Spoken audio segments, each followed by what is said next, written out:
Jack and the Beanstalk. There was once a poor widow who lived with her son, Jack, far out in the country.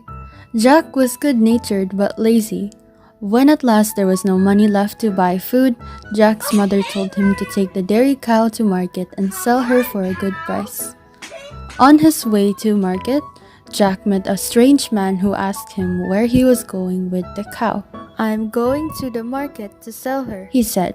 "I will give you these 5 magic beans for the cow," said the strange man. Jack thought this was a good bargain, so he traded the cow for 5 beans. Jack hurried home and said, "Look at the 5 beans I got from that cow!" "You foolish lazy boy!" cried his mother angrily. "Now we will go hungry." She threw all the beans out the window, and she and Jack went to bed without any supper. When Jack awoke early the next morning, he noticed an odd shadow across his window. He ran outside to see that a huge beanstalk had sprung up during the night. It grew so high he could not see the top. Jack was curious and decided to climb up the beanstalk. He climbed for hours. When he finally reached the top, he saw a great castle in the clouds. The magnificent castle looked as if it were a vision in a dream. Jack knew from his tired arms and legs that he had not just dreamed his long climb. He rubbed his eyes to make sure he was not seeing things. As he got closer to the castle, Jack met a beautiful fairy. She told Jack that the giant who lived in the castle had killed Jack's father long ago and had stolen all his gold. The tiny fairy said that he should take back what was rightfully his, and then she disappeared. When Jack reached the steps, he asked the giant's huge wife for some supper. "If you stay here, the giant will have you for supper," she said. But Jack was so hungry that he did not care. The woman gave in and fixed Jack a good supper. Soon they heard the thump-thump of heavy footsteps. Just as the giant entered the room, his wife hid Jack in the oven.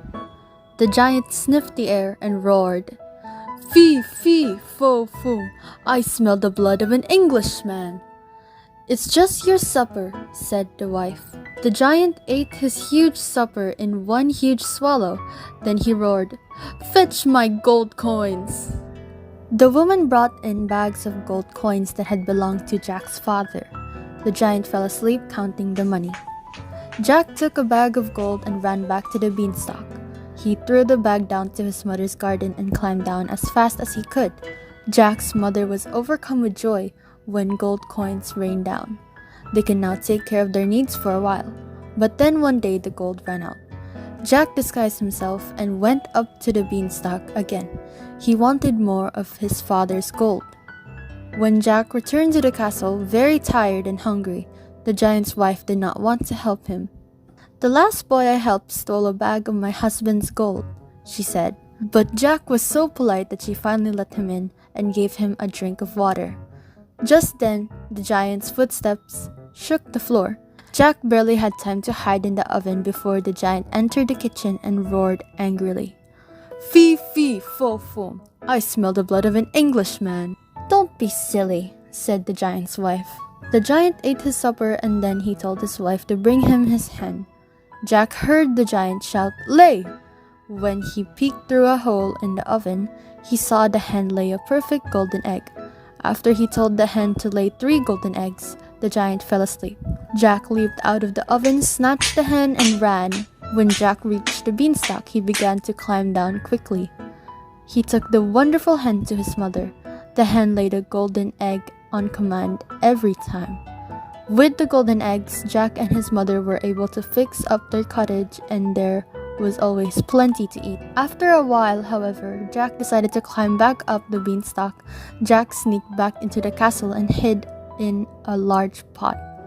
The giant sniffed the air and said, "Fee, fee, fo, fum." His wife went over to the kitchen and looked in, but there was no boy inside. After the giant ate his supper, he called for his magic harp. His wife quickly brought him his beautiful harp of gold. The giant told the harp to play. It began to play the most entrancing music Jack had ever heard. It was not long before the giant was lulled to sleep by the music. When Jack heard the giant snoring, he knew it was safe to climb out of the pot. He grabbed the giant's harp and started to run away with it. "Master, master!" the harp cried. The giant awoke with a start. Jack jumped off the table, the harp in his arms, just as the giant made a grab for him. Jack tightly held onto the harp and ran for his life. Jack could hear the huge thump of the giant's footsteps closing in behind him. He knew the giant took large steps, so his fear was great. But the angry giant had just finished a fiddling supper, and that slowed him down enough for Jack to reach the beanstalk ahead of the giant. Jack clumsily climbed down the beanstalk with the harp, calling out to his mother as he went. The giant was halfway down the beanstalk when Jack reached the ground. Jack took the axe from his mother. With one mighty chop, he cut the beanstalk in two. The giant crashed to the ground and died. Jack, his mother, and the hen and the harp lived happily ever after.